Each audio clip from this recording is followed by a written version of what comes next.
Okay, guys, welcome back. This is episode 160.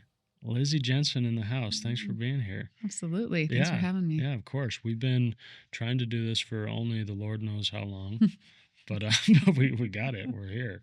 We're here. Now's the time. Yeah, the time's right now. Now's the time. Lizzy Jensen is a fellow podcaster. She has the Lizzy Jensen Show. I feel like your show is a lot about empowering women, a lot about faith and God, and just like life skills, being a human. Tell me a little bit more about what for you, like what the ethos of the show is, what it means to you, why you started. Yeah. On a really personal level, the show hopes to answer and become the mentor that I didn't have, 15, 20 years ago, even 10 years ago. And so we talk a lot about women's stories, not saying there's one right way to live as a woman, but there's patterns, right? And it's interesting. So many top podcasters are men, and even a lot of the top female podcasters don't have families or are married, and a lot of the male, not to say anything about you and that like you can't listen to that, right? But I think it's helpful also to have a mentor to say, okay, as I approach business or as I approach different turns in my life, whether it be having kids, not having kids, getting married, not getting married, how do I navigate this with those stories in mind and that perspective in mind? Yeah. And so we talk a lot about confidence, about trusting yourself, about trusting God. Again, patterns of how to do things in a way that maybe everyone around you doesn't look to and say, that makes total sense. That's what I hear online. But no, I've actually seen this done and this is what can be successful. So, yeah. What do you feel like 10 or 15 years ago you really struggled with or really struggled to understand, and wishing you had a mentor or wishing you understood your place in life a little bit better? What would have been helpful to you back then? Really how to navigate big decisions was a huge one. When to have kids, if to have kids, how many, when to get married, who to marry, how to make that decision with confidence, how to look more internally for that confidence and for the way than looking at what everybody else said. I mean, really those themes of like, we have a lot of advice given to us, and women, even more than men, we're marketed to a ton. We spend a lot of the discretionary income in households. And so there's so many messages about the way we should do things, how you should look and how you should act. And, I had a lot of mentors in business as a woman, and I had a lot of mentors in motherhood, but someone who was navigating both, I just really didn't have. And then also having the overlay of faith on top of that. Like, and what if I believe God has a plan for me? Yeah. How do I tap into that? I mean, it's one thing to like listen to myself more than all the other voices, but God's voice on top of that, like, so it was hard for me to find someone in all of those arenas. And so it was me and God, honestly, like just ask. And there were women I would talk to, right? And ask questions of. And I'm a pattern seeker. Just that's how my brain works. Like I see 2 or 3 things and then I can pull out what was the same. And so that's, I think, why I love podcasting so much is when I have a guest on, it's like, oh yeah, I've seen this in other stories. And here's a principle that can help anyone, even if this guest story is wildly different than yours listening in. And I love every person I interview. I just love seeing those patterns and pointing them out and pulling them out. Especially again, for the girl listening in who's like, I'm 20, I have none of this life experience, but I don't want to spend 5 years making that one decision or waffling on something, Yeah. And you've got a sizable brood, right? You got 5 kids? Yeah, I've got 5 kids. Okay. Yep. So when you started having kids, were you already entrenched in career and business? So I had just finished law school when we got pregnant, and we had tried for a couple of years. And growing up, I grew up in a small town in southern Utah and was really shy, had a hard time talking to adults. And for me, like the dream was live on some property, have as many kids as possible. I played basketball. My number was 13. So I thought that would be a good just way to choose how many kids to have. That's so many. And so, yeah, then I go to school. I end up serving a mission for the LDS Church. I come back and dated plenty of guys, and it just never was right. And so then finally get married, and I was like, oh, now we'll have kids. It was kind of still this predictable path, right? Yeah. And then couldn't for a couple of years and finished out law school. And then it was just as I was studying for the bar, we got pregnant. And I was like, oh, this is funny timing. Now I still have to make the choice of, at this point, do I get a nanny and work full time. Mm-hmm. I feel like having so much education, you have a lot of impact you could make on the world. And so it was again back to the drawing board, like, okay, how am I going to make this decision? And God, it's you and me and my journal, and really Mm-hmm. sitting down and what do I want and what do I feel called to? And Yeah. So did you end up practicing law at all? I practiced, never practiced like traditional law, but worked with a financial advisory firm doing some really unique work for a couple of years. And then was at another crossroads because I was actually working with my dad's firm. Mm-hmm. And we were living on the East Coast, just outside of New York City, and got to travel to the West Coast for work, which was really fun because like my family was all there, Mm-hmm. right? So it just felt pretty easy. And then he was leaving, shutting down part of the business. I wouldn't be working with him anymore. Yeah. And then I had to decide again, like, okay, flying to the West Coast when it's not to see my family isn't really going to be that fun. Mm-hmm. And where do I want to go from here? And had some really, just experiences hearing God where it was like totally out of the blue, actually, you need to start being active online. Mm-hmm. And I was like, no way. Like, I have a law degree. There's so many things I could do. Yeah. And you don't have to have a degree to just be online. Mm-hmm. And the whole online world was so new at that time. There weren't even influencers. Right. Like, When was that? this was about 2013. Okay. So like Instagram was brand new. Right. TikTok didn't exist. It was Yep. just kind of, okay. So yeah, how did you start What does that dipping your mean? toes into that? So it was a blog, family Uh-huh. blog, which again was like everybody at that time had a family blog, like every mom, right? And even that, like just feeling, go do this thing, but feeling like there's no prestige there. There's not even a real audience there. What am Mhm. I even going to talk about, Yeah. But I think I've seen that so many times in my life where it's just like, it doesn't matter if it makes sense. Once you know, just jump in, just do the thing, you Yeah. know, and let Well, it make sense sometimes you after. just need forward momentum. Yeah, Like it doesn't even matter if it's going to work. 100%. You just need to do that so you can end up doing something else. 100%. It's funny. A blog was a big part of my like creative progression. Oh, interesting. Yeah, like I started a blog in probably 2012 Oh, or gosh, something. that's funny. But it Similar was funny timing. because back then it was very much like these mommy blogs, right? Mhm. And I was just like, I am a history major. I love writing. I want to get more into writing. I'm going to write a blog.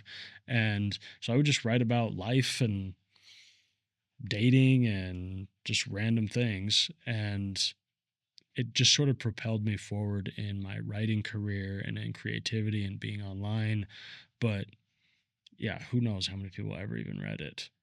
So good. Like you could easily look back on that and be like, what a massive like failure or waste of time. But to me, it was a nice little shiny catalyst in my story, because it just helped me get from point A to point B. Yep. Yeah. And I think when people see people creating online or doing whatever it is, actually in any field of work, like, man, I'd love to get to that point. But like that messy beginning where you're getting momentum, Mm-hmm. you'd rather start there because nobody cares at that point, and you can make the messiest, weirdest stuff. And nobody's watching and nobody's judging except for the people that love you who are like, good job. And your mom's watching, Right. That's the perfect place to start because Yeah. there's no pressure actually then, Yeah. except for the pressure you're putting on yourself. So go be creative and mess around and try things out. Yeah. And then you'll get to a point where you know a little more about what you want to do, but also you'll just have practice so you're better at that point. Yeah. I always tell people that are wanting to start a podcast or wanting to be online and do creative stuff, I'm like, you're stressing so much about your audience and how it's going to be received, but I'm like, nobody's watching it. So it doesn't even matter right now. Just post stuff, just try stuff, just get weird. And then you start to find your voice. You start to find, like, when I started my podcast, I really had no idea what it was going to be about. I just wanted to do it. I just wanted to talk and share ideas and connect with people. And the themes just evolved over time. I think it's such good advice. Yeah. Take the pressure off. Just start creating. And I think another pattern I've seen is like what actually sounds fun to you. Mm-hmm. Like the podcast to you sounded interesting. Yeah. Like don't be afraid to say just because it's interesting, it's a good reason for me to do it. Yeah. For nobody else but myself. Mm-hmm. And I've talked about this too often with women that sometimes we get a feeling, whether it's we believe from God or it's just something that sounds fun. And then we put this pressure on that there's like a reason behind it. Mm-hmm. Like, oh, I think I should, for me, it was like, you need to start talking online. And then I'm like making up all these reasons. Like, is this blog going to be big? And is it going to impact all these people? And funny enough, a few months after I started the blog, we got pregnant with twins and they were high risk and I had to be in the hospital for 2 months on bed rest, couldn't leave. Yeah. And I'm like, if for nothing else, if it was just so I was sane for those 2 months in the hospital, that would have been a reason to do it. And the people I met, reason to do it. And that I got to practice and find my voice, reason to do it. And that's usually how those things go. So don't even worry about the reason. What's going to come of this? Who cares? That's none of your business right now. Yeah, you know? yeah, exactly. Just do it. I love one of my favorite writers. He said, after he's sort of come up with the characters in his novels, he says, whatever they decide to do is none of my business. Interesting. And I just love that idea as a creative person, that you come up with your ideas and then you try to execute them. But what they kind of do from there is kind of beyond your control. And you can try to micromanage the way your creativity is received, but you really have no control over it. So just put stuff out there, try, create, make art, and it'll kind of do what it's supposed to do, you know? And I think the more you try to create, you try to manufacture the response or create it for the response, the less it really will hit. Yeah. Because you weren't just doing it for the sake of creating. Yeah. And then the more you free yourself, which sometimes it's because you go through something hard in life, or you've just made so much of it, you stop caring, or you get enough negative and positive feedback that you realize you just need to let it go, then the really good stuff comes. Oh, yeah. Tell me, when you first started your podcast, do you feel like you already had really dialed your vision of what you wanted it to be and sort of your voice and what you wanted to talk about? Or were you kind of, because you kept it nice and vague with your title, it's just the Lizzy Jensen Show, right? So it's like, it can be about whatever you want to talk about. Did you kind of know where you were going, or did it take a bit to find your footing? Not totally. I had that blog for those years, probably about 10 years. And then we moved from Connecticut, New York City suburbs to Utah. And then in Utah, when we got here, I just felt like it was time to shut it all down. We had a meditation app, had a few other things, and kind of just closed the door on all of that. And again, I'm like a very spiritual person, and it felt very God-led, like it's time for this, right? And it was unexpected, like, okay, why? I don't get this. And I thought at that point I had arrived on like, this is what I'm going to do with my life. So that was really surprising and a little bit disappointing, honestly, because it was like, man, I have a platform now and we have something that's making money.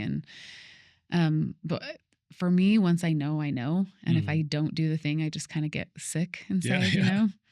And so then I just stepped offline for a couple of years. And in that process, had some things that led me to work at my kids' school as co-director of their private school. And so I'd done that for a year. And then it was summertime, I think. And my husband and I were just chatting about the year ahead.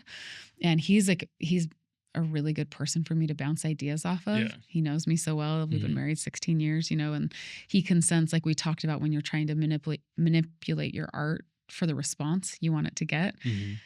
He's really good at helping me see that, right? Am I doing this to prove myself, or am I doing this for any other reason than like, this is like in its purity what I just want to be doing and feel like I should be doing. And I was kind of saying, you know, I have this helping at the school and doing this. And I had actually had a whiteboard out where I was drawing kind of out my options, writing them out. And up at the top corner, I wrote kind of like the women's mentoring. And I'm like, he's like, so talk me through what you're thinking. And he's also really helpful for me to not do too much. And I get really excited about new ideas, and it's very rare when I don't have enough on my plate. I actually don't know if that's ever happened in my life. Just because I'm like, I'm excited about this, and I could help here, and I should help over there. And anyway, so I was kind of reading off the list, and then I pointed up to the corner. I was like, and you know, someday I'll come back to this women's mentoring piece because I just love it. It's like what I'm most passionate about. And he's like, well, why not this fall? Like, why don't you do a podcast? And I was like, wait, you're the one who usually helps me reel things in. Not jump, you know? And so what I think is the most I knew was I want to help mentor women and just start sharing women's stories. Was that sort of the motif of your blog as well? Or was blog more about... No, it was all about faith, actually. Okay. Yeah. I blogged really about our family and then about faith and kind of seeing God in the everyday. And then pretty soon after I started blogging, I had a few awesome women jump in and volunteer, and they started sharing other women's stories of faith. And so it was actually really cool. At that time, Instagram was new, and a lot of people jumped on and were sharing content. Either it was solely just like personal, this is my family, Yeah. or it was I'm going to share about fashion, or I'm going to share about food. But the vulnerability that creators show up with now wasn't really there. There was kind of like this invisible line. Like, I'm not going to share about my family and my faith and all these other things. And so for about 2 years, we would just reach out, or a creator would reach out to us like, hey, this person shared, can I share my story about my faith too? And so many of them had really unique experiences because they had never dared share something like that before. Yeah. And then they got this overwhelmingly incredible feedback. Even if it wasn't all positive, their audience was so engaged by this personal content that I think it opened up some platforms for some of these women. Like, I never dared go there. And now just from a purely business perspective, my platform is more engaged and my community is more engaged than ever. I never would have expected this. I thought they'd be like, I don't care. I talk about fashion. That's not fashion. Yeah. I'm not interested in that. And of course we see that now, like the more personal you are, the more people are drawn to you, right? If you're not afraid to share and be open. So we were really a platform for a lot of other women, and then shared a lot of other things. Family traditions was another big one on the blog. And it became less about me, honestly. Probably the last 5 years of the podcast were a lot less about me and more about faith in other people or faith in your family, stuff like that. Okay, so when did you launch the podcast? Like I launched the podcast last year, 2 years ago, coming up on the end of my second season. So it was fall of 24. Okay. Yeah. Gotcha. What for you is your favorite part about it? Why does it bring you so much joy? Why is it something that, besides feeling called to do it, what about it just kind of gets you excited in the morning? Yeah, I think probably two things. One, I love patterns. I've already mentioned this. Yeah. I love having guests on and be like, yeah, this always works. Like sensing where people can find joy or find success or find fulfillment, and pointing that out to the audience is so fun for me. And the more different variations of stories I bring on where those patterns still work, I think it's like a puzzle for my brain or something. I just love it. I also love just bringing to light other people's voices and helping them see that they have a story is so fun when they're like, I don't know. And you're like, no, this is super interesting, or this is one of your gifts, or you have a superpower over here. Yeah. Is really fun for a guest to walk out and feel like, wow, I've got something to offer the world. Yeah. Like I really do. Yeah.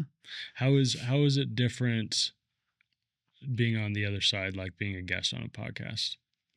Have you done that very much? Yeah, some. I think strangely there feels like more pressure me being in this seat. Really? Yeah. I feel the opposite. Yeah. Really? Yeah. I feel like as a guest on a podcast, I'm just chilling. I'm like, this is your show. Take the reins, and I'm here for. Oh, I love that. Yeah. It's probably the people pleaser in me still, where it's like, man, like you've built this audience, you've built a great community that listens to you. Yeah. I want to show up with something of value for them. Yeah, sure. And make sure that there's like, something that I've said that helps their life, that makes it better. And it's your show. So I want to show up for it, Yeah. But it's not like nerves or anxiety. It's like, I just want to do a good job. Sure. Yeah. Just a little pressure you put on yourself. Yeah.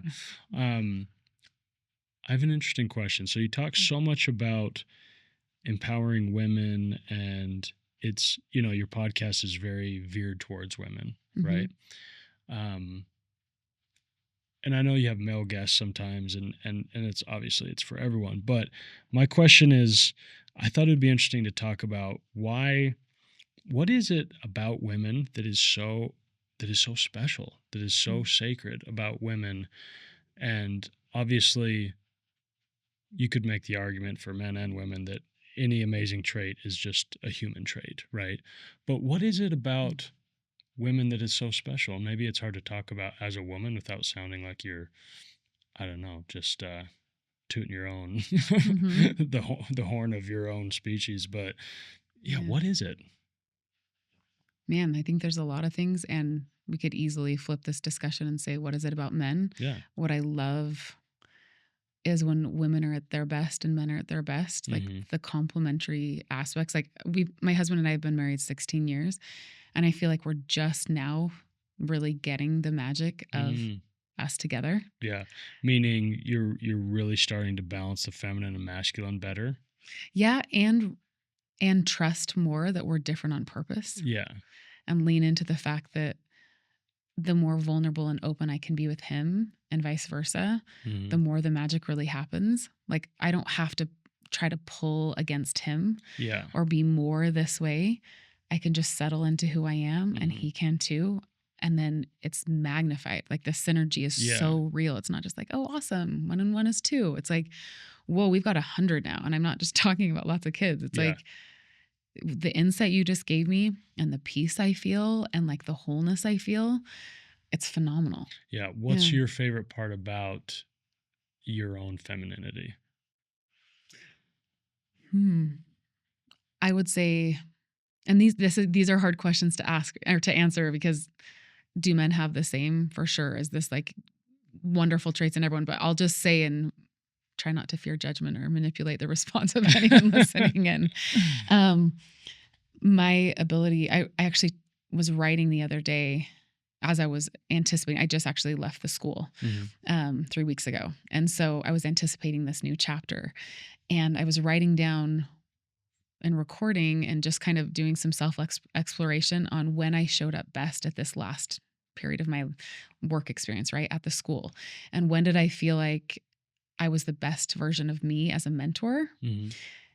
And the answer surprised me. I thought it would be when I was like a strong leader, or I stood up for something I believed in. And instead, it was when I was really soft and tender and listened and supported. And then change just happened. Yeah. It was almost like I think there's something about women, and I think that I love about myself, when it's almost the invisible force creating change or good or infusing love that you almost didn't know was there until you look back and you're like, I can see it now. Yeah. And that love just buoyed up and supported and created something new that wasn't there just because it was love. Yeah. You know, not because someone was saying something or telling you should change, or like, I think women have a unique superpower in that when you just show up with total love. It's unique. Yeah, I think women's love, just the love they emanate, the love they give off, it just feels different than a man's love, right? Like the love I received from my mom feels different than the love I received from my dad. And yes, it's because they're two different people, but it's different energy, you know? And I feel different love from my sisters than I do. I don't have brothers, but from like my brother-in-law, from male cousins, from male friendships, it just feels different. And I can't always pinpoint why, right? Sometimes it's maybe a softness, sometimes it's a vulnerability, but I don't know. It's so beautiful the way it's structured, because even if a man and a woman are both incredibly vulnerable, incredibly open, incredibly soft, it feels different. You know, like if I'm going through something really hard and I'm like crying and I just want a shoulder to cry on, a female shoulder feels different than a male shoulder. Yeah. Even if they're both receptive, right? And so I don't know, do you think you could articulate why that feels different? It feels a little mysterious. I think that there's some of the mysterious to that, right? That maybe when we understand science and we can measure spiritual things, maybe we'll have better answers there. But there is a magic to it for sure. And the same with the support and the strength and the immovability of a man. There's also something there. I heard someone say once that women can see the future and men prepare for the present. And that's not always accurate, and it's not always the case. But I think there's something about a woman calling out and calling up the best of us with that love. And for me in my life, I think of so many men who are just that stable ground of, yes, you're seeing this future, and present and now is you're safe and you're good. And like, you have everything you need to project onto this next thing. And I think that's part of the mystery of life, right? Like, how are we the same species but not? Right. You know, like, it's like besides our obvious and anatomical differences, why are our brains so different, or why are our pheromones so different? It's Mm-hmm. so biologically curious. Mm-hmm. But yeah, I And cool that mean, we can experience it without understanding it. mm, And also, again, back to needing female mentors. Because I mean, even still in the morning when I work out, I have mostly male podcasts on. mm-hmm. And it's this high powered energy, Yeah, and it's what I need when I'm doing heavy lifting yeah, and yeah, yeah. working out, right? Right. And I'm actually channeling that energy. Mm-hmm. But also to have women to say, you can be still Right, and you don't right. have to push or pursue. Yeah. And thinking of women primarily being the one in the homes raising children, to be able to be at home with a child requires extreme trust and presence and Mm-hmm. love, because you're not accomplishing anything that happens fast. Yeah. It's all long term, a long game. Mm-hmm. And you need other female energy in your life to remind you of that. If you're Yeah. listening to a lot of male podcasts that tell you to push harder and seek results and work, five to midnight, and those are your work hours. Yeah. And then you go try to do that as a mom, it doesn't work. Right.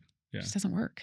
Hey, we don't say that on this podcast. I know. And I love your voice and how you share a different perspective too. And it's so needed, right? Oh, thank you. Yeah. Yeah. Yeah.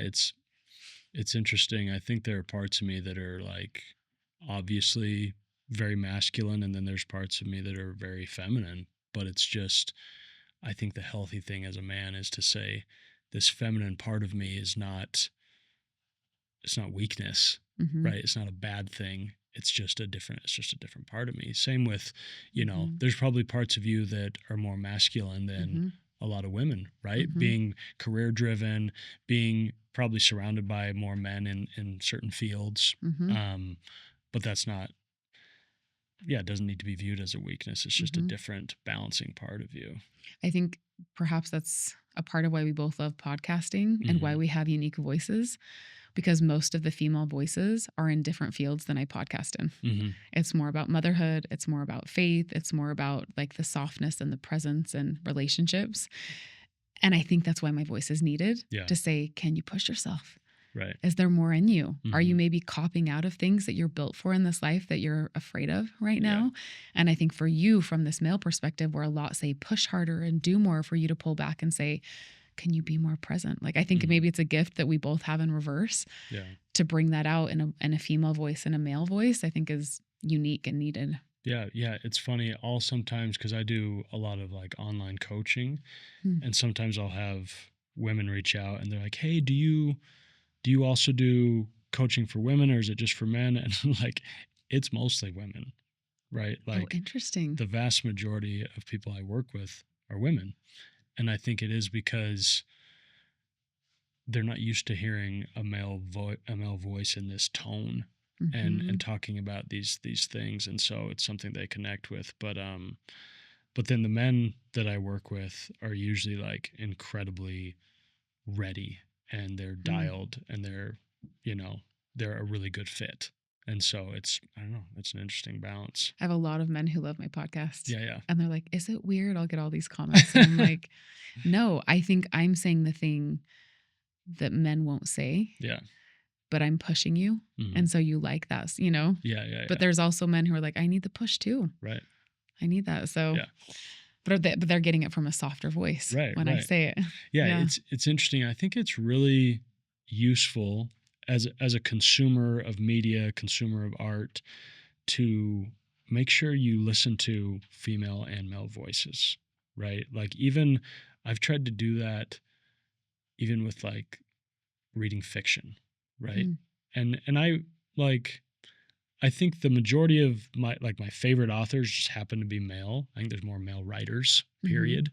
But I realize like I like hearing a woman's perspective, and I like understanding contextually things from a woman's brain sometimes. And so I think it's really helpful to do that, and not just, stay in the one lane of your gender, because you can just learn so much from each other. Totally. Yeah. That's funny. I've never thought about that with writers. Yeah. And the books I read. Yeah, because it doesn't necessarily, unless you're reading like feminist writings, it doesn't necessarily feel like it's for a female audience. It's just like they're writing about life and different characters, but it's fun to read an author and be like, oh, this is from a woman's brain.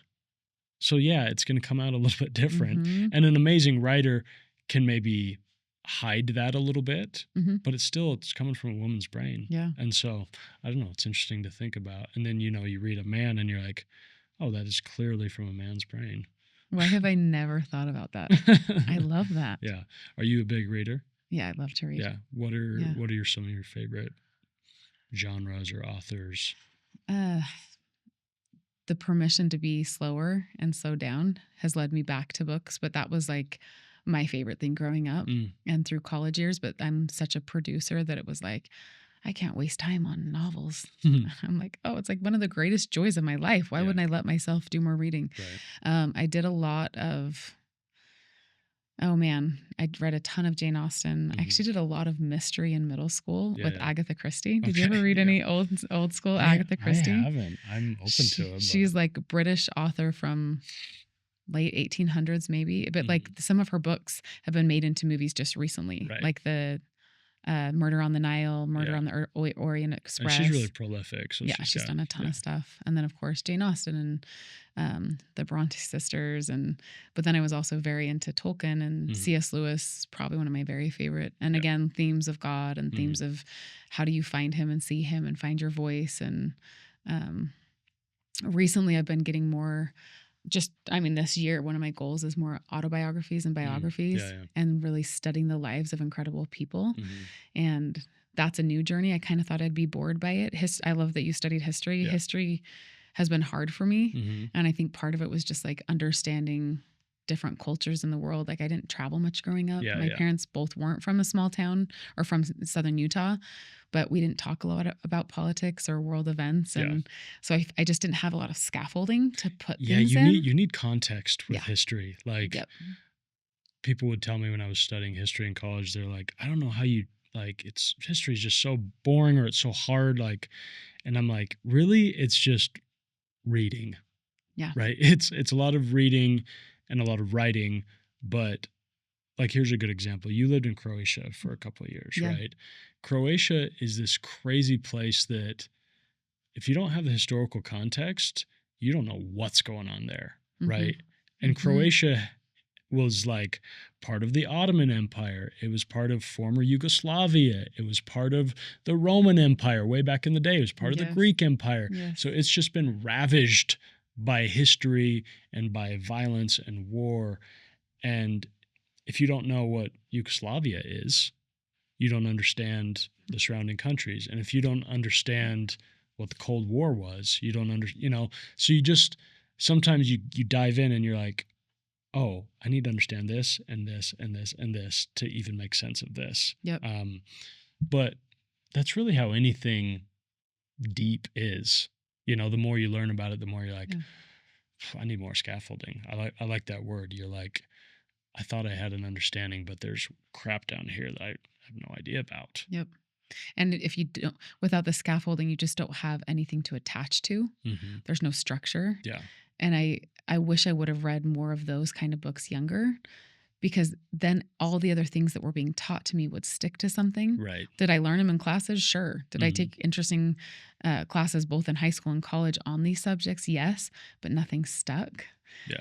And that, I think, is maybe why America sometimes has a hard time with geography, and like, because we have so much of our own history we like to talk about. We don't spend a lot of time talking about the other history, but a great place to do it is just read. Yeah. Read these stories, and history is not boring. And the nice thing about you getting all that scaffolding and context young and then studying it is now you add on the layer of understanding like humankind with your own life experiences. Right. And now you get to add another layer onto these things that made sense, but you didn't have enough human capacity to process. Yeah. And now you get to process it with another layer. Yeah. Like, so cool. I'm like jealous of all that you know, because then you just get to add more to it, where I'm like, still starting sometimes. Yeah. I mean, to me, the thing I really care about more than anything is the human condition, right? Is understanding people and humanity and emotions and feelings.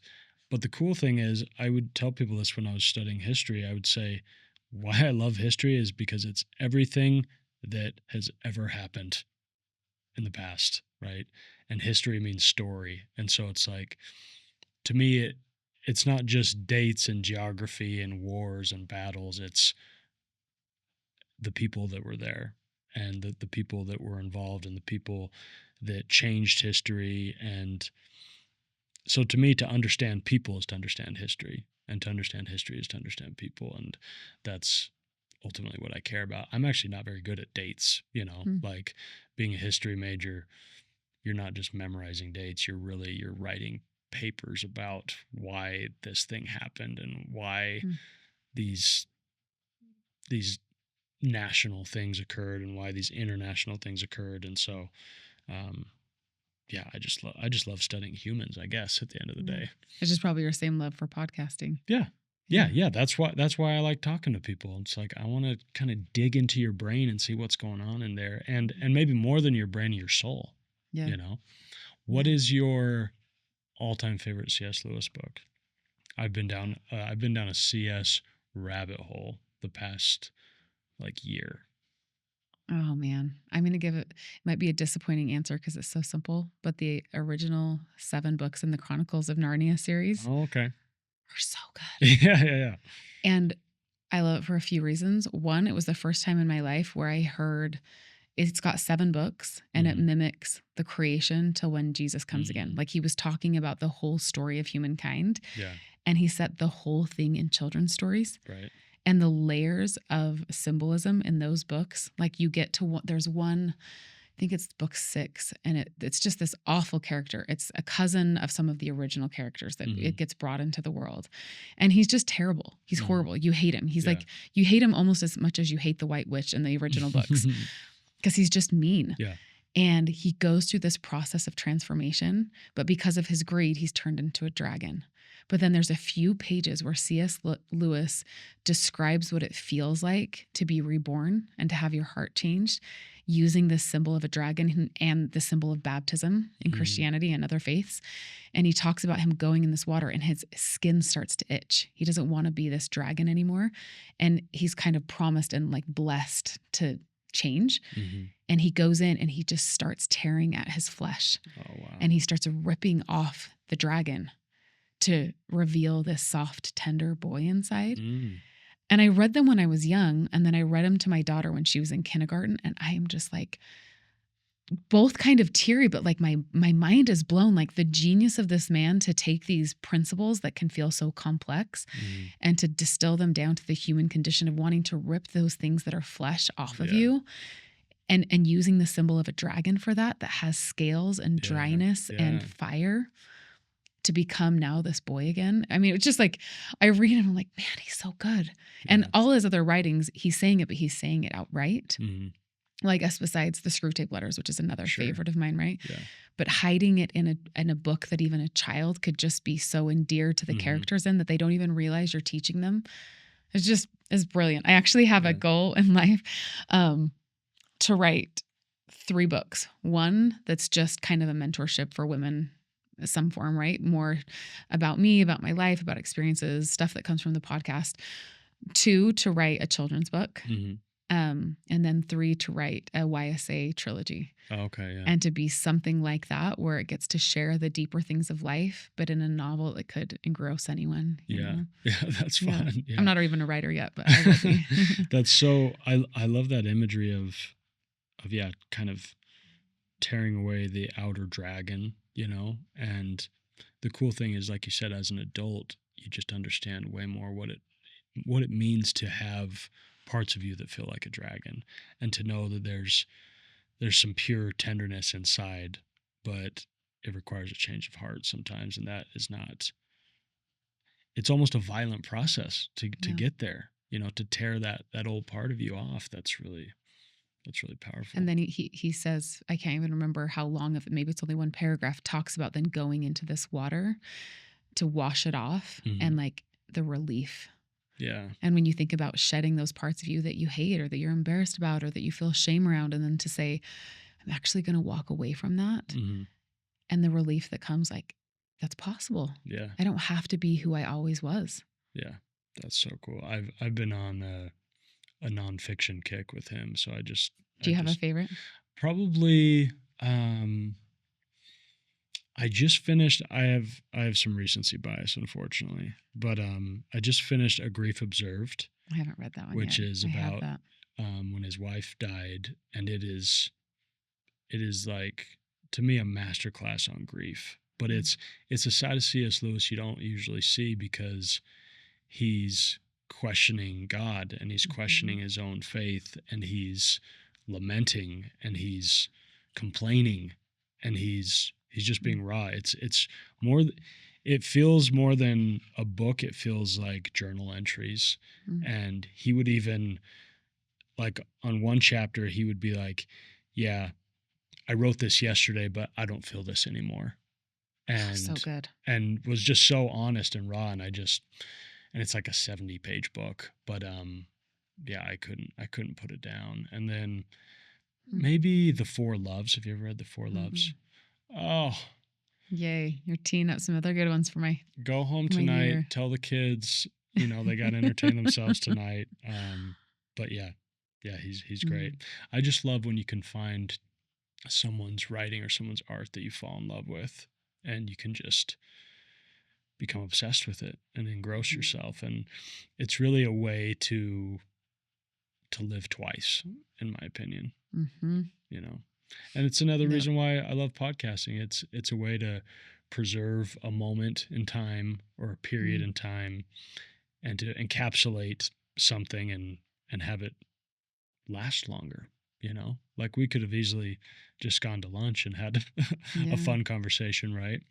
But this kind of freezes it in time and allows people to consume it. And in the world today, where we live so much on sound bites and cancel culture, where it's like you say one thing to have a medium, which I think podcasting is, and I think that's why people have turned to it so much, where you can do a C.S. Lewis, I felt this yesterday, but I don't feel this today. Like, I try to be really honest in my own podcasting to be able to say, this is how I feel now, or this is what I know now. And if you don't want to give me the opportunity to change tomorrow, that's fine. But I'm going to give that to myself. Yeah. And it may be in this conversation today, I may have a change of heart and mind where I'm like, oh, I never thought of that. I disagree with what I thought yesterday. Yeah. Yeah. And how that is what that's what we should be about. Right. Seeking to have our minds changed about things that we thought were true that aren't, and that don't serve us anymore. Yeah. How has vulnerability maybe evolved as you've been more in the public eye and more, podcasting and posting and being on Instagram? Have you always been a vulnerable person? Is it still kind of something you wrestle with? Because you do a good job of eliciting vulnerability for your your guests, but sometimes it's easier to just be the host, and maybe you can talk about certain things, but you don't necessarily fully go there because they're not asking you those probing questions. Yeah. How do you feel about vulnerability? I don't think in speaking it's been hard for me. Definitely when it's like sharing something that's not my own story to tell, trying to be really thoughtful there. Like, obviously being a mom and being a wife, there's so many things that aren't just your stories. So you have to be careful. But I think where it's been the biggest challenge is showing up online on socials. Because it's one thing when you can share a whole story on a podcast or in person with a friend, right? And actually, I don't feel like in person I have these masks up where I'm like, I want to tell you I'm better than I am. But when you're starting to use pictures and you're trying to show your life on Instagram or on other socials or a video, that's a lot harder.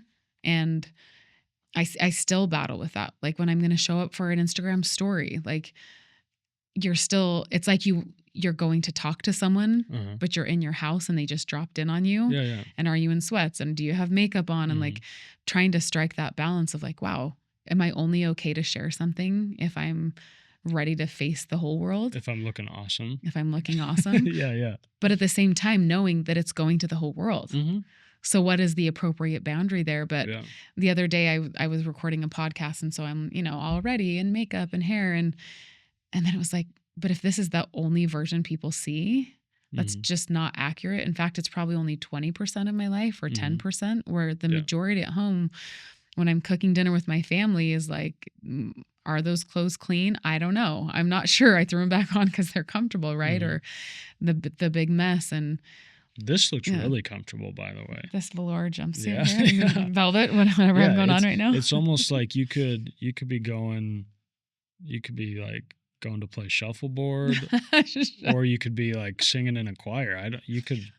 I hope everyone's watching, knowing that I don't look like I'm in an old man choir dress right now with how you just described it. I'm just saying it's versatile. Oh, it's very versatile. And I get a lot of outfits that are one pieces for that reason, because it's like you want like being online, stuff isn't picked up if it doesn't kind of look good. Mm-hmm. So you have to play the game a little bit, right? But then also being able to say, the more real you are, the more you can impact people, the more you put up layers. People have to fight through those layers to understand you and to feel you. It's real. And I think we're getting there. And I think the more AI, ironically, is introduced onto these platforms, the more showing up real is going to be, what's the word? It's going to be valued not just by people looking in, but by the platforms. Yeah. Because they're going to try to differentiate. And so I think it's going to work in creators' favor, because they'll be able to be more real, because that's going to be incentivized on these platforms. Yeah, I agree. I think, people that follow you, they don't follow you just because they love your podcast, right? They follow you because they love you. They love your insights. They love your energy, your personality, and some more than others. Some maybe just love your guests. They love your structure, your format. But most people stay for the journey because they're invested in you. And so the more you can show of you and the more authentic it feels, the more they're going to actually stick around. Yep. Yeah. What, I would love to hear how you met your husband and how, maybe that story isn't wildly interesting, but more than anything, I want to hear how kind of that love started and how it's evolved over the years. I think what I'm most interested in sharing is how it's evolved, which is funny. Yeah. But love blooming and growing and deepening is way more interesting than the start, I think. Yeah. And it's so cool. But the short version, we were living close together, maybe a couple streets apart when I first moved to northern Utah for school, and ended up being in the same congregation. He was teaching a class that I was a part of. I thought he was who's this guy? So handsome. Yeah. He is. I've seen pictures. He's a handsome guy. He's a handsome guy. And he was playing professional baseball at the time. So no just brainer. Ripped. And he's teaching a spiritual lesson. And I'm like, he's all best of both worlds. Yeah. And then he asked my sister out, not me. And so we fell hard. It was, and he didn't know I had a crush on him, but I'm 4 years younger than him. So I'm 18 at that point. He's 22. And then I became like very, Elizabeth Bennet, like so proud, like, oh, I could never like him. I could never be interested in him, which actually was my favorite book at the time and was for a lot of my life. And he was the Mr. Darcy, like, oh, he's so conceited, and which he isn't and never was, but was total self-protection. Yeah. And then we both kind of left our own ways. He kept playing professional baseball and then worked. I left for an LDS mission, and then I came back and we were both back for grad school. And he was getting his MBA, I was getting my law degree, and we kind of reconnected, and timing was different and right. And bless him to have the courage, like in one of our first dates, to be like, there's lots of reasons why this might not work out, but I think we should give it a shot. And it just cleared the slate where I was like, wait, maybe we should. Have I been proud this whole time that I never gave him a chance after that first time? And we had actually gone out probably 2 times in between that initial and 7 years later when we were back for grad school. Were you a little off-put that he asked your sister out? Oh, totally. Yeah. Not even off-put. I was totally hurt. I was like, if he liked me at all, I mean, I, for a long time, like wouldn't give him the time of day because of it, Yeah. But then after him just kind of clearing the state, it was like, wow, like maybe I could like this guy, and then we dated, but it's been rocky. Like it hasn't been some like, and then the timing was right. And then it was just love and easy. And I think it was maybe more similar to that process of the Dragon C.S. Lewis books, right? Like, oh geez, I'm selfish here. And oh geez, you're really selfish over there. And we have habits and we have stuff that like is preventing us, and even pain then that some of our own habits caused each other, right? Where it's just like, dang, then how do you get out of the pain? Mm-hmm. But to see the growth that we've had in the last 16 years is something I'm maybe as proud of as anything in my life. Yeah. And where we're at now and how much he's trusted me with his vulnerability and growth, and how much he's let me trust him with my own vulnerability and growth. And it's just phenomenal. Like the process, I was on someone else's podcast and they were like, tell us about, like, because we were talking about career and all this other stuff. And they're like, marriage and family. And I haven't even listened back to the podcast, but I'm like, I think my first words were like, I mean, it's the thing that'll make you grow in your life. And I was like, oh, wow, I really sold that. Now everybody wants to get married and have kids. Yeah, yeah. Really, it's the most fun and it's the best. And like, there's so many great things. But we don't talk as much, I think, about the fact that like, if you want to really have a beautiful life, you got to go through the really hard things. Yeah. And marriage and family is also the hard things. Yeah. But I wouldn't trade it for the world. Right. It's amazing. Yeah. I wouldn't trade it. You know? And listen, you can have two very easygoing, agreeable people that are in love, but they still, to get that evolved love you really want, the best version, you still have to stretch and you have to change. And you might be two great people that don't need a ton of changing, but we're just so different. Even like we were talking about before about just being male and female, like we're so different, and we're also both changing all the time. And so I love the idea of saying, well, my relationship, my marriage is something I'm going to be obsessed with and I'm going to become a master at it, but it's going to take my whole life, you know, but to be excited about, well, we're here now, but where are we going to be in 5 years? Where are we going to be in 10 years? That's so much fun. It's so good. Yeah. It's so good. And perhaps it's part of that magic of the male female and also just coming at life from a different perspective. I was driving the other day and I had just had a guest on my podcast, Sharon Eubank, who's been the director for humanitarian services for this huge organization, done a ton of good. And I think in my mind was some things that she had said on the podcast, really about empathizing and loving, and how more often than not in humanitarian work, you show up with the wrong questions and the wrong answer. It's more often, how do I help you ask the right questions so you can find your own answer? Anyway, so I'm driving. I think that was somewhere on the back of my mind, and something flew in my eye or got in my eye. And so I had to close my eye, and I'm kind of rubbing my eye as I'm still trying to drive. And it was a little bit dark, so it was a little trickier to see as well. But as I closed my eyes, I realized I had really bad depth perception. It was really hard for me to see how fast a turn was coming up. And then I would open my eyes and I just had this thought, like, this is specifically for philanthropy. This is why you need another perspective, because you get depth that you wouldn't have. And I think the same for marriage. When you have these two eyes working together, you get a depth of understanding of life and humanity, like you talked about, history and humankind. When you have that male and that female, there's a different depth that you can see and you can experience, and you make different choices and better choices because you can see the turn coming up faster or differently because you have that. And you miss that when you've got the one, you know? Yeah. What's your advice for couples that they're very much in love and they're doing fine, but they are a little bit bogged down by just having a bunch of kids, being busy with career, running around all the time, and maybe not prioritizing each other and prioritizing the relationship. And they're just kind of in a rut where things are fine. They're not going to get divorced. They don't hate each other, but some of the magic feels lost. Some of the excitement is gone. How do you maintain that? How do you keep it flowing?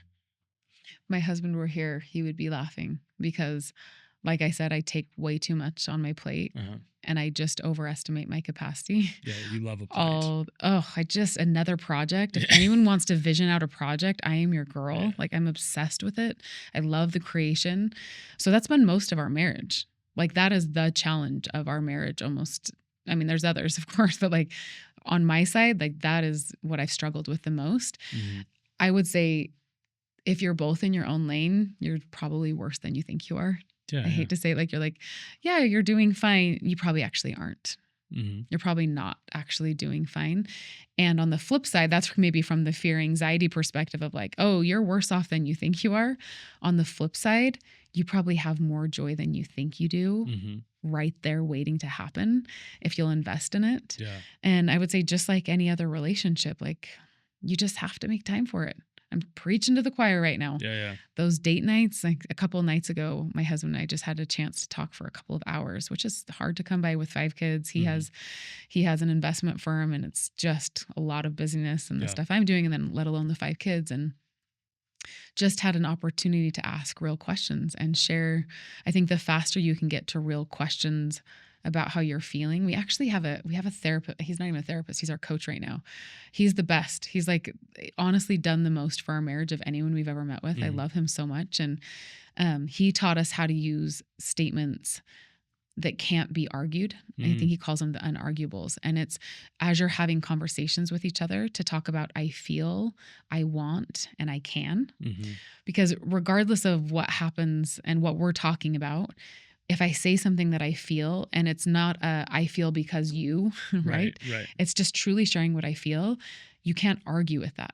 Maybe he doesn't agree with why it's happening or with what I think I should do about it. But it's your feeling. But it's my feeling. And it's not projecting either. And you can't project. And that's a big rule of the game.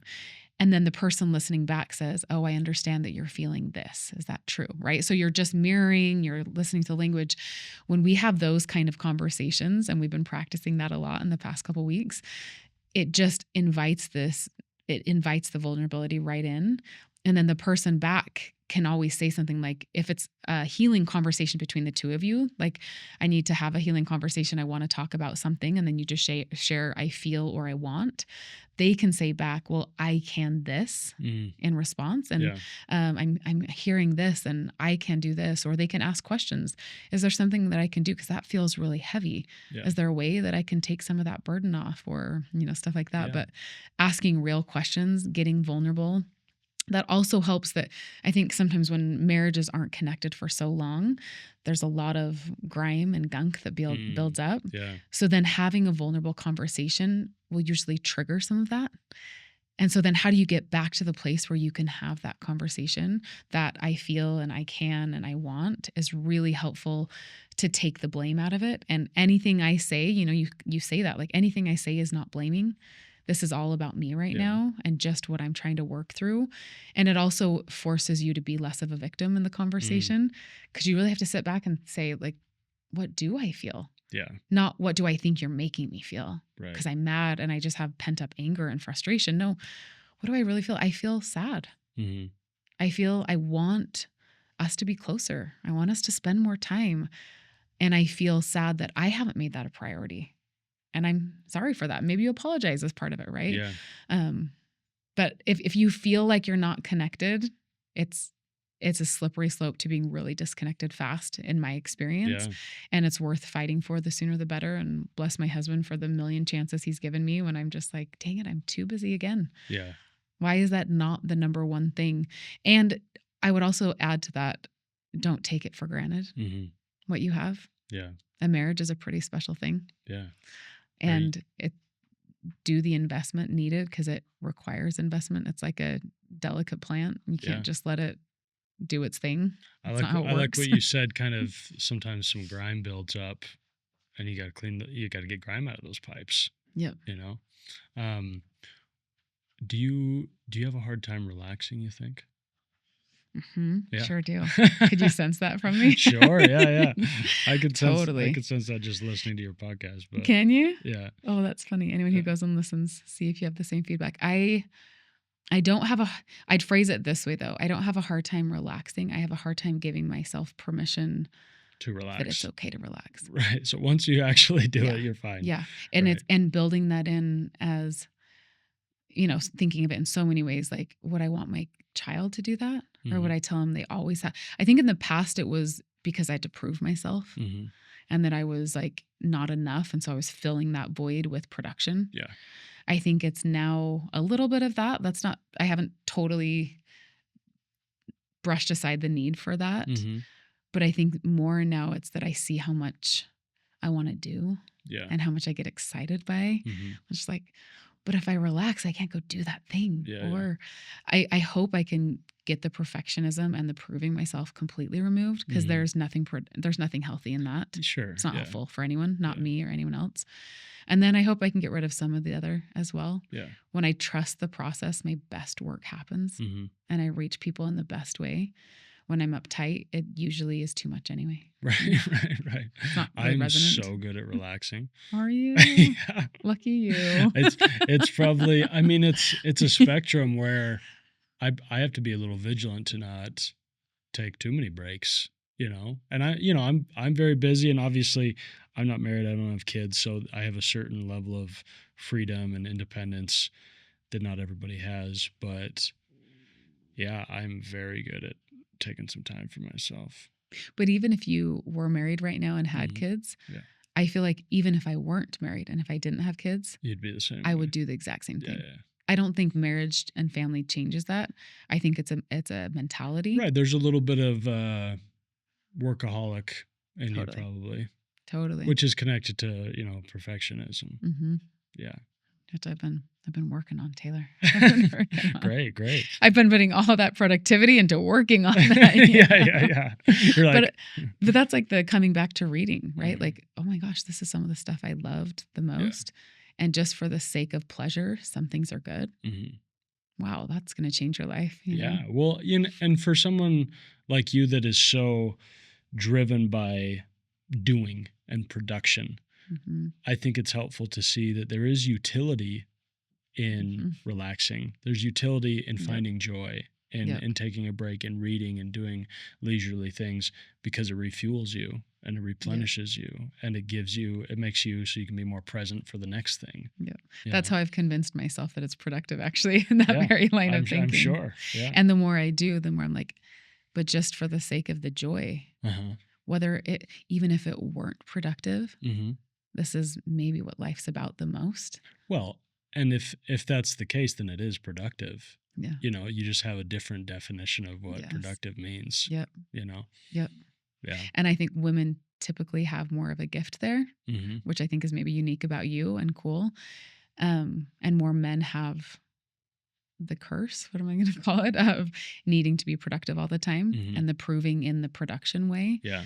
And so it's a good journey, and it's really fun to be able to say like, oh, you have permission. And that actually my husband ironically has been the one that's given that permission to me the most. When I just take time, or when I sit and read a book in the bathtub or whatever it is, he's like, oh, I'm so proud of you. Yeah, that's great. Like, who needs a husband to tell them that he's proud of you? When You're like, I'm wasting time. Stop saying that. Stop being proud of me. No, I'm grateful for it, because I'm like, that's where I want to be. And I'm a better wife, and I'm a better mother, and I'm a better lover, and I'm a better friend. Yeah. Like, when I actually do that, I'm me instead of a proving version of me. Right. Which is uncomfortable for everyone, most of all. Yeah, because listen, being hyper productive is amazing for a lot of reasons, right? You get more done, you can help more people. But when it's tied to your self-worth, that's when it's can be problematic. Yeah, damaging, dangerous. Yeah. Totally. Yeah.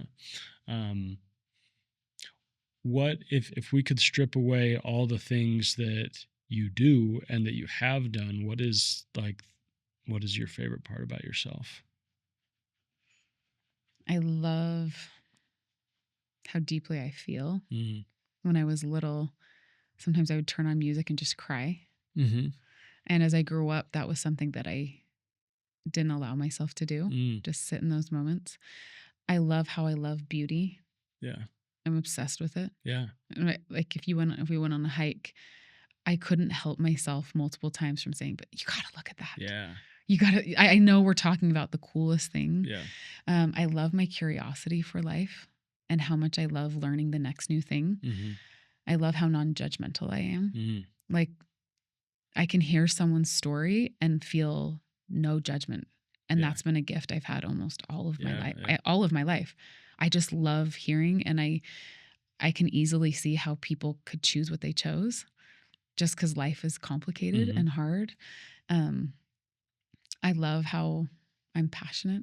Yeah. I love that. taking the perfectionism and all those things you said aside, I just am passionate about things. I love how I create. My mind is made to create things. And I love how I like to bring people along that journey, whether it's people I'm actually working with or sharing that with other people. It brings me so much joy when other people get to see it. And I love how we love animals and children. Mm-hmm. And I kind of pushed that away as I grew older, I think. And coming back to that is, It sounds like you've been coming back to a lot of things. Yeah. You've been having a little renaissance. Totally. Yeah. Yeah. That's exciting. What do you think has sort of been the impetus for that? Some of that, it's funny, we've come back to the dragon story like 3 times, right? Taking off those scales and saying, it doesn't matter what people think. Getting to know myself better. So to know the lane I'm in and being able to let go of the things that I thought maybe I should be good at or should be able to do, and say, I'm so glad other people are good at that. Yeah. I don't have to do that part. Yeah. Giving myself permission to say no to the things that then are not in my lane. Trusting has been huge. Trusting my husband, trusting God, trusting time, trusting the process, trusting that it's not all about me all the time. Yeah. Well, that's crazy to think about. Isn't it? I think a lot of those things in combination, and then taking some steps to live that way and seeing that it works better gives you the confidence to keep going. Yeah. I love that. One thing I really loved about your answer was, I feel like I ask this question a lot to people because I think it's interesting to hear what they say about themselves. Right. And most people get a little queasy when it's time to like essentially compliment yourself. Right. Yeah. And most people only give me 1, maybe 2 things. And you listed out a bunch of things. I think that's so amazing to have the self-awareness and the self-love to be like, yeah, I'm good at this. I'm proud of this. And to not have any caveats about it. It's great. Yeah. I think it helps when we can get to that point with ourselves to just live true, right? I'm like, wow, if I know these about myself and I know that this is how I show up best to the world, no, I don't have to apologize. And I can trust that there's someone else who's going to do those things that I'm not. Yeah. But I don't have to pretend that I am that way. But this is, and from a selfless perspective, even like, that's how you're going to give best to the world. If you show up and you're like, this is actually what I'm good at and what I can help you with and how I can love you best. And if that doesn't serve you, great. There's billions of people who might be better for you to spend your time with right now. Yeah. Yeah. Yeah. Talking about, I love that you're obsessed with beauty, because what could be a more important thing to keep you present in life and to keep you filled with joy and filled with purpose? Because no matter what's going on, there's always going to be beauty, and to me that ties into just being generally grateful and practicing gratitude and practicing presence. Because you could be going through a terrible illness, you could be devastated by something, life could be a complete catastrophe, but there's still beauty around you. And if you're willing to go there and willing to say, I'm still obsessed with it though. I might be brokenhearted, I might be going through something, but I'm going to find beauty, then it's kind of a secret little recipe for happiness. Totally. I'm actually, the next 3 months of my podcast, I'm focusing on joy and joy as a science. Yeah. And how it relates to other emotions. And part of this is my quest, like, how do I help, again, the mentoring aspect for women, how do I help more women find that joy and fulfillment, sometimes in roles that don't have a short-term payoff? Yeah. And beauty's one that I've thought a lot about. Grief is another one. Grief is actually a sister emotion to joy. It's not the antithesis of it. As you experience grief, it uncovers these pockets of joy and appreciation. And I think beauty and joy are also very related. Yeah. And being able to see it. I mean, think of war photography, right? Capturing these moments of deep grief and pain, but put together in a way where you see the beauty of humanity. Like, I think there's something there that's more alike than not. Yeah, I love that you said it's, grief is a sister to joy. And to me, I think pretty much, I might be wrong, but I feel like most of the positive emotions are related, you know, whether it's joy, it's excitement, it's pleasure, it's pride. Like these things are related in all sorts of ways. And in the same way, your negative emotions can be related and they can compound and they can kind of um, dovetail together and cause a disaster pretty easily. But yeah, relating joy to grief is such a beautiful thing. I remember I actually did that with my last breakup, and it wasn't a conscious effort, right? Mm. But inside of my grief, I decided I didn't really want to run away from it that time, and I wanted to feel it deeply and fully so I could actually recover from it. And just like you said, within those deep, deep pockets of grief and sadness, I started to find little pearls of joy. And it was weird because it didn't erase the sadness, it didn't erase the grief.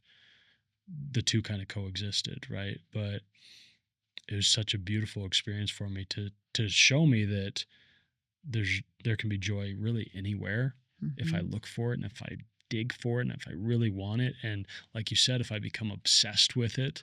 And so I decided to do that. I decided, even if I'm depressed, even if I'm going through something really hellacious, I'm going to remain obsessed with joy. I'm going to remain obsessed with hope, because these are the things I know to be true. These are the things I believe in. Like you, I'm a very spiritual, religious person, but to me, I don't see much difference between God and joy, and God and hope, and God and faith, and God and taking care of myself. All these things, I don't know, they just tie together. And so, yeah, no matter what I'm going through, I'm just going to remain obsessed with those big truths. So good. And I think maybe going back to our shared love for reading, I think we sometimes go to these books to experience, like you said, another life of something that we don't have in our own life. Mm-hmm. And sometimes we actually want a sad book. Oh yeah, because it deepens this cavity I usually want of a sad emotion. book. Really? Yeah. Oh, so interesting. I'm the same with like movies, shows, music. I love sad entertainment. So good. Yeah. I don't. I love intense. Yeah. I love solving the mysteries, Agatha Christie. I mean, isn't that funny? And I love love, like definitely a good rom-com but I think we go because we know when that cavity is hollowed out, it can be filled with something else. Yeah. And if you live always trying to protect yourself from the deep stuff, you're also protecting yourself from the good deep stuff. Oh yeah. You can't feel it. Because you're just trying to keep it surface level and keep everything not too deep and not too painful. And obviously sometimes we do that just to protect ourselves because we've been hurt so much in the past, and maybe you couldn't get out of the hole, and so you're scared maybe if you get back in you can't get out. But that's the good stuff. Those are the good artists that can take you to the deep places and say you're safe here, but let's observe. Maybe even the title, A Grief Observed, from C.S. Lewis, right? You can observe that. Observe this process. And at one point in your life, you'll probably go through it too. Yeah. But you've lived it once and you've thought about it. And to me, I get so much joy out of just feeling more human, I guess. And I don't know if that makes sense, because we're always as human as we'll ever be. But there's certain things that make you feel less human, right? Sometimes mindlessly doom scrolling, you feel more like a robot. You feel like a zombie, right? But when you're playing with your kids, when you're connecting with your husband, you probably feel so incredibly human. Or when you're connecting with a stranger and you're telling stories, you feel so human. But then when you're like stuck in traffic, you're like, I feel like just a worthless piece of dust, And so anything to me that can bring me back to humanity and make me feel more like a human is like vital medicine for me. That's so beautiful. And it's sometimes I have to set goals, like I already exposed on this podcast to like relax more and Yeah. but thinking it from the lens of wanting to feel more Mm-hmm.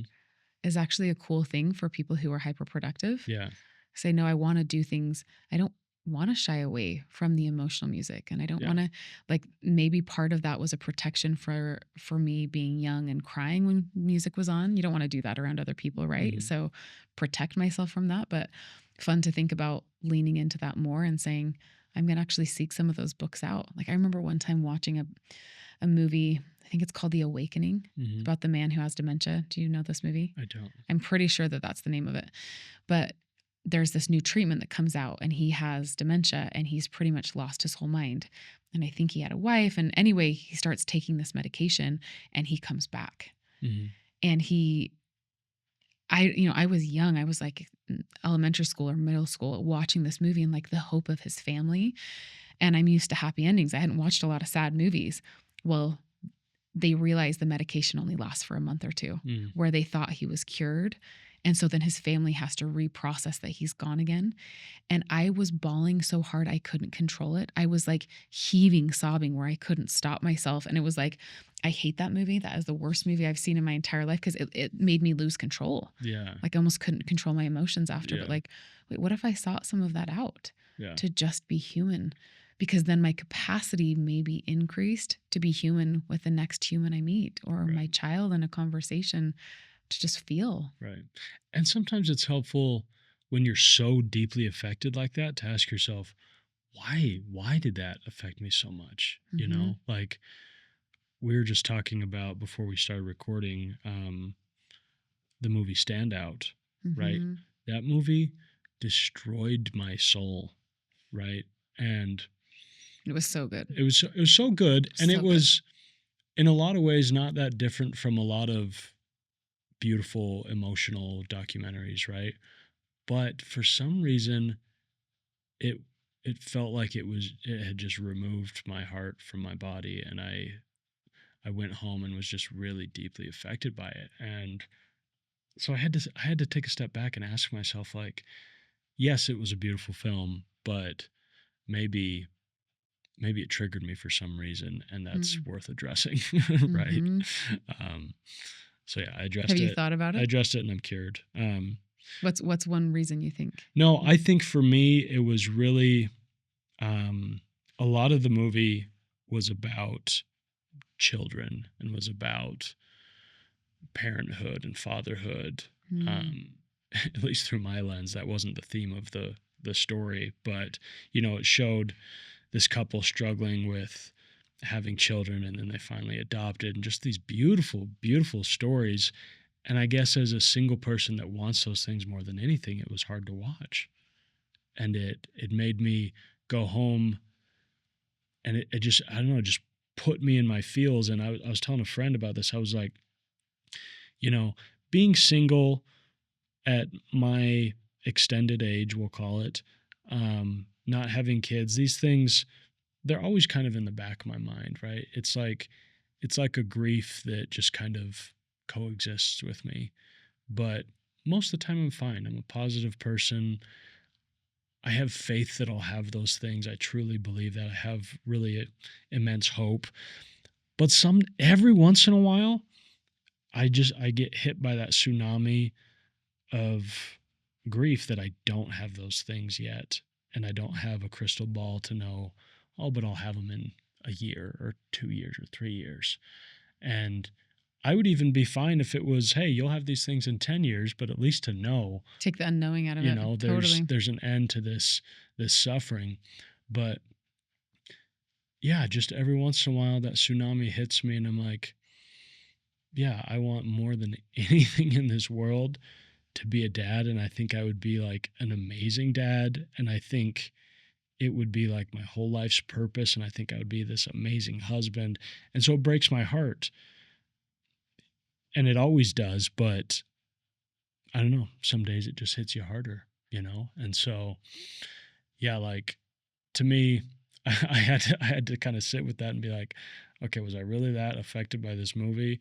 Mm. Or was it just a reminder of certain things that are tough for me? But because I sat in that and really felt it and wept, I was fine the next day.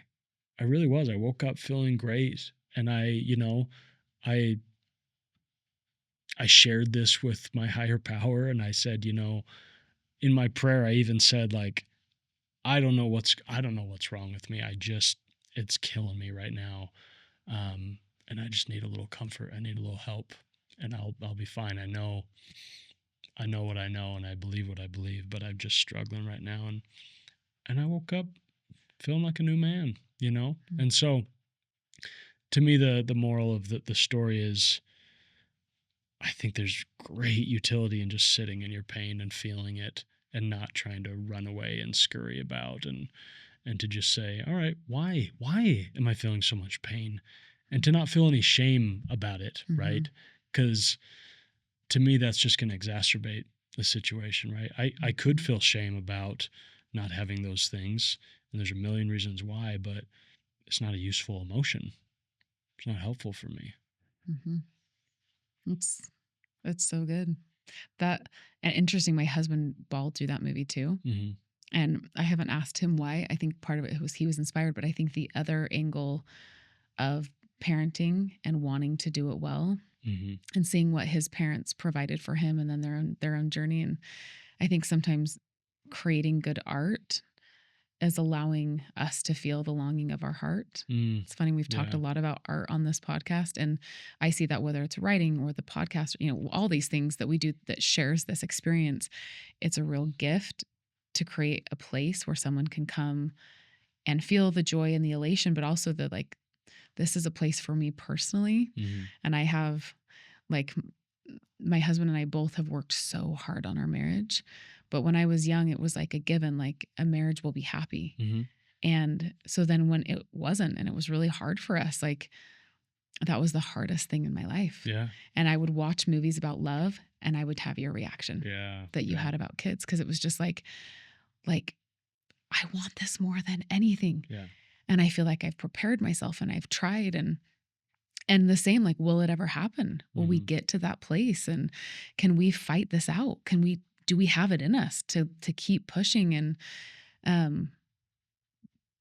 to have art that lets you sit in it, but also to not be afraid? Mm-hmm. I think that also gives you, I mean, you talked about then going to your higher power, gives you some of the most beautiful experiences of faith when you're sitting and wanting something and know you can't have it now. Mm-hmm.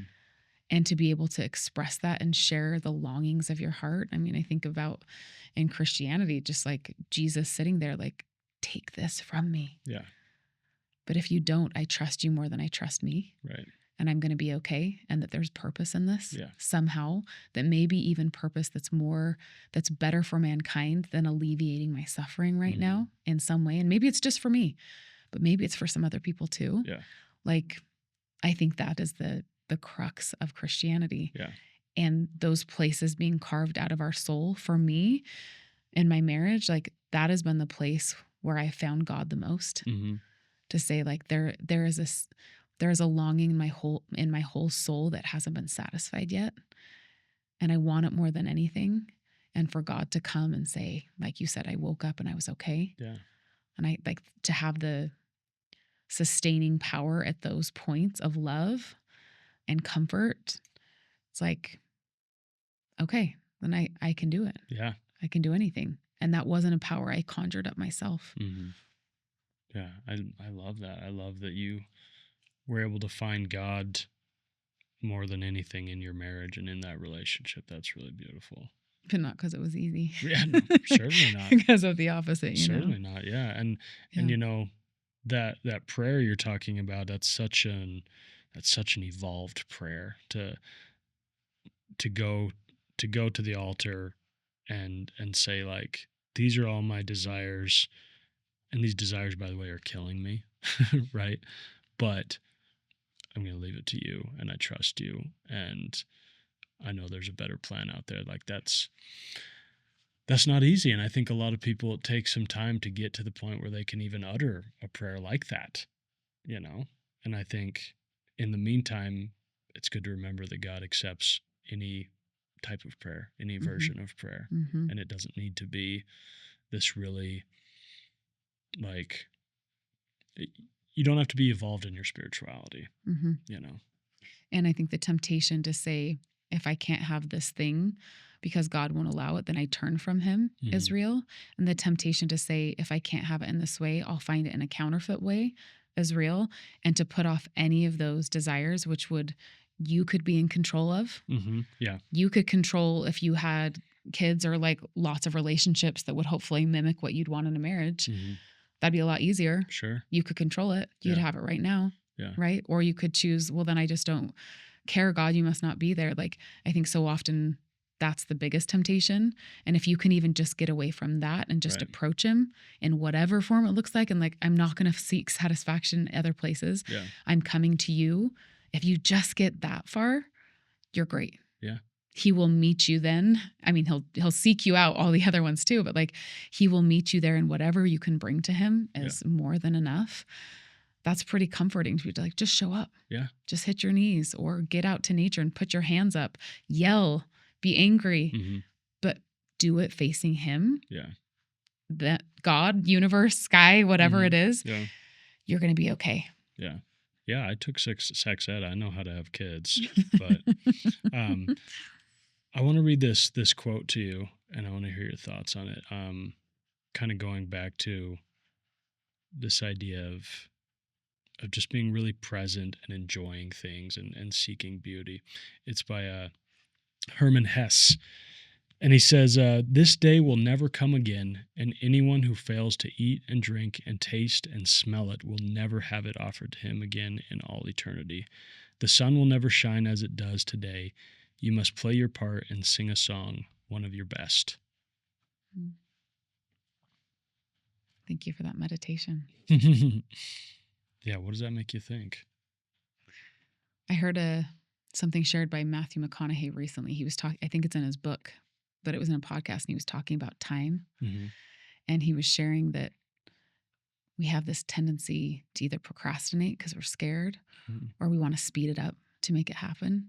And then he said something like, but there's a sweet spot of time when you don't rush and you don't hold back, but when you just let things happen and play out, and you let the rose bloom and you let the sun rise. Yeah. And I think we are made as humans to live like your quote, where we just feel the moment, and when we sense the moment. And coming from a very productive minded human, that's the most productive way to live. Yeah. Yeah. When you're in that kind of conversation with a friend, someone calls and brings you the answer you needed for the thing happening tomorrow that you thought you were going to have to work for 5 hours to get. Things just work. But when you mess up time and you get out of alignment, it's like surfing, but you're not in the wave anymore, and you're just trying to stand up and make the wave. Yeah. Just let it play out. Yeah. You do what you need to do, and then just watch the wave come to you. Yeah. Yeah, I love that. Yeah. Okay, just to wrap up, I like to ask if you have any questions for me. I mean, you're a podcaster. I'm choosing carefully because I have just one, and I love how you see the world differently than I do, and how you naturally, whether it's because you're male or this new perspective that's different. Why is it important to you to find joy, to live in joy?